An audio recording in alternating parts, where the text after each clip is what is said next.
Alors, nous avons ici un questionnaire en lien avec le passé composé en espagnol.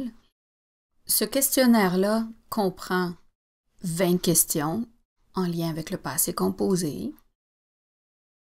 Pour créer un questionnaire de ce type-ci dans Moodle, en fait, on doit d'abord créer des questions qu'on pourra ensuite utiliser comme bon nous semble dans différents questionnaires.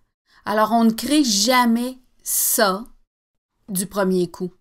Le questionnaire est en fait le résultat d'un processus qui peut sembler long, qui peut sembler peut-être fastidieux, mais qui est infiniment pratique parce que on doit d'abord dans Moodle créer donc des catégories.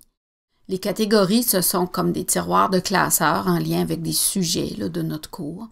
Par exemple, ici, dans la catégorie, par exemple, du cours élémentaire 1, j'ai mon passé composé, les verbes irréguliers, les verbes réflexifs, les réguliers. Alors, j'ai 25 questions ici, 12, 10. Donc, lorsque je veux créer un questionnaire dans Moodle, si je l'appelle par exemple Prueba, c'est un essai. Et là, on reviendra plus tard là, à la configuration en tant que telle du questionnaire. Moodle me dit il n'y a pas encore de questions ici dans le questionnaire. Alors, j'édite mon questionnaire et là, je vais ajouter des questions à partir de la banque de questions. Là, je dois choisir la catégorie à partir de laquelle je souhaite ajouter mes questions. Je revois ici mon passé composé. Dans ma banque de questions du passé composé irrégulier, je n'ai qu'à choisir les questions que je souhaite ajouter et là, je les ajoute.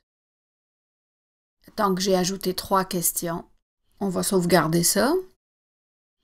Et je peux tout simplement ensuite retourner dans ma banque de questions et ajouter ensuite d'autres questions. Par exemple, les verbes réflexifs ici. Et là, je pourrais en choisir 2 ici parmi les verbes réflexifs.